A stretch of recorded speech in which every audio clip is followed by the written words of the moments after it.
সংসারে একে অপরের কাজ যদি এইভাবে আমরা ভাগ করে নিতে পারি না, জীবনে আমার মনে হয় না অনেক বেশি টাকা পয়সার প্রয়োজন আছে, অনেক কিছুর প্রয়োজন আছে। একটু শান্তি থাকলেই না জীবনের সমস্ত প্রবলেম সলভ হয়ে যায়। তো যাই হোক, গুড মর্নিং, শুভ সকাল। সকালটা খুব সুন্দর করে শুরু হয়েছে। অভি গেছিলো পিটিতে, আমি সকালের বাসি কাজকর্ম করে স্নান সেরে নিয়েছি। আর অভি কিন্তু এদিকে ব্রেকফাস্ট তৈরি করেছে, ডিম টোস্ট, চা, তোজোর জন্য ছাতু গুলেছে। তো যাই হোক, স্নান টান তো সারা হয়ে গেছে, এবার রান্না বান্না করতে হবে। তার কারণটাও তোমাদের বলি। তোজোকে যে অ্যাডমিশন করেছিলাম, ওরা অ্যাডমিশন ফিস তখন জমা নেয়নি, তো আজকে জমা নেওয়ার ডেট, তাই সকাল সকাল রান্না করছি। আর রান্নায় কিন্তু আছে আজকে টেস্টি তরকারি। আমাদের খুব ভালো লাগে এই সবজিগুলো আর এই সব রেসিপিগুলো আমাদের সবার। তো আজকে কি আছে তোমাদের একটু বলি, আর রান্না করতে করতে তো তোমরা দেখেই যাবে, তাই না? তবু একটু বলেই দিই। তো আমি কিন্তু দেখেছো ডালটাকে সুন্দর করে বেটে নিয়েছি, কয়েক কোষ রসুন, 2-3টে কাঁচা লঙ্কা আর হলুদ আর নুন দিয়ে আমি একবারেই বেটে নিই, তাহলে ভালো করে মাখানো হয়ে যায়। তারপর পেঁয়াজগুলোকে কুচি কুচি করে দিয়ে সুন্দর করে মেখে বড়াগুলো কিন্তু ভাজতে চাপিয়ে দিয়েছি। আর ওইদিকে কিন্তু আমি তেলের মধ্যে গোটা গরম মশলা ফোড়ন দিয়ে আলু আর ফুলকপিও ভাজতে চাপিয়ে দিয়েছি। তো যাই হোক, ওইদিকে আলু ফুলকপি ভাজা হচ্ছে, এইদিকে ডালের বড়া হচ্ছে। আমি কিন্তু মাথা থেকে এখনও গামছাটা খুলতে পারিনি। আমি মনে মনে মাঝে মধ্যে ভাবি, আগে মাকে বলতাম, তুমি বুঝি চাগুলো রান্না করতে করতে খেয়ে ফেলতে পারো না, তুমি বুঝি গামছাটা মাথা থেকে খুলে ফেলতে পারছো না, রাধতে রাধতে বুঝি খোলা যায় না। তো সত্যি বিয়ের 6-7 বছর হতে চলো, 6 বছর তো হয়ে গেছে, এখন মনে হচ্ছে গৃহিণী হয়ে উঠেছি। রান্নার মাঝে মাঝে কিন্তু তোজোকে খাওয়াচ্ছি, কিন্তু নিজের মাথার গামছাটা খোলার সময় নেই। তো যাই হোক, মাঝের মধ্যে জানো তোজো টেনে খুলে দেয়। তোজো বলে মাম্মা ছিচি, খুলে বলবে মাম্মা নাইস, মানে ও একদম পছন্দ করে না মাথায় গামছা বাঁধা এইসব আর কি। আমি জানি না ও কী ভেবে খোলে, তবে এই কথাগুলো কিন্তু ও বলে।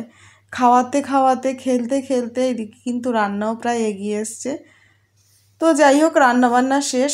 রেসিপি তোমাদের সাথে শেয়ার করিনি, কেননা রেসিপির ভিডিও তো আমি দিই না, যেদিন রেসিপির ভিডিও দিই সেটা আলাদাভাবেই দিই। তো রান্নাবান্না কমপ্লিট দেখতে পেলে, এই দেখো ডিম আলু ফুলকপির ঝোল, ডালের বড়া, স্যালাড, তোজোর জন্য আলাদা করে ডিম আলু আর ফুলকপির ঝোল। তোজোর ডিমটা দেশি মুরগির, আর আমরা কিন্তু পোলট্রির ডিম। রান্নাবান্না সারা হয়ে গেছে, হাত মুখ আবার ধুয়ে এসেছি, একটু স্নানও সেরে এসেছি। ভাবলাম একটু ফ্রেশ লাগবে, স্কুলে যাব, 9:30 মতো বাজে। রেডি হয়ে নিয়েছি, রেডি হয়ে কিন্তু আমরা চলে এসেছি তোজোর স্কুলের কাছে। এসে আমি একটু এটিএমে ঢুকেছি টাকা তুলবো, আর যেহেতু এটিএমে ভিড়, ভাবছি একটু ভিডিও করে নিই। ওই যে দূরে বিল্ডিংটা দেখতে পেলে, ওইটা কিন্তু ক্যান্টিন, এনএইচপিসির ক্যান্টিন। আর সিআইএসএফ ক্যান্টিন আমাদের কোয়ার্টারের কাছে।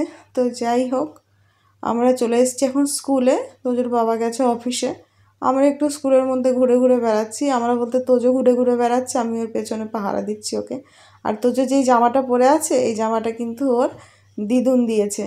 এবার পয়লা বৈশাখের দিদুন, মামামণি সবাই পাঠিয়েছে। তো সবটা তোমাদের সাথে শেয়ার করব পরে, কী পাঠিয়েছে ভিডিও করে রেখেছি। আর এই জামাটা আজকে নতুন ওকে পরিয়ে নিয়েছি। তো ও তো ক্লাসরুম থেকে বেরোতেই চাইছে না, ভীষণ খুশি।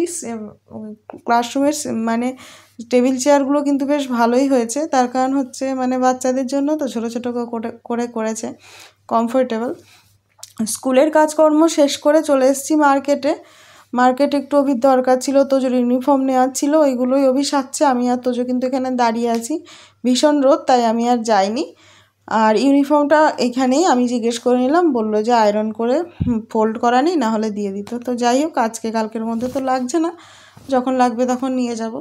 বাড়ি চলে এসেছি জানো তো অনেকক্ষণ। বাড়ি এসে আমরা একটু রেস্ট করেছি, রেস্ট করে আমরা আবার আর কি কাজকর্ম করছি। কাজকর্ম বলতে কালকে তো অভির প্যারেড আছে, কোনো অফিসার আসবে, তাই প্যারেডে তো ওদের অন্যরকম ইউনিফর্ম হয়, ইউনিফর্মটাকে নানান রকমভাবে সাজায়, সেটারই কারুকার্য চলছে, কাজকর্ম থাকে অনেকটাই। সব সময় জানো তো অভিই করে, মাঝে মধ্যে আমি ধরে দিই, মাঝের মধ্যে না, বিয়ে হয়েছে থেকে ধরে দিই, সেলাই করেও। ভাবলাম আজকে দেখলাম ও সেলাইটা মানে অনেকক্ষণ ধরে করছে, তারপর আমি ভাবলাম যে, আমি বললাম যে তাও আমি আজকে করে দিই। তো যাই হোক, করে দিলাম, দুজনা মিলে কমপ্লিট করে নিলাম। দুজনাকে এভাবেই সাহায্য করি, তবে তুমুল ঝগড়াও করি কিন্তু মাঝের মধ্যে, সেই লেভেলের ঝগড়া। তো যাই হোক, জীবনটা হাসি খুশি আনন্দে এভাবেই কেটে যাবে। ঝগড়া তো হবেই, যেদিন ঝগড়ার কথা কাটাকাটি শেষ, মনে করবো সেদিন ভালোবাসা।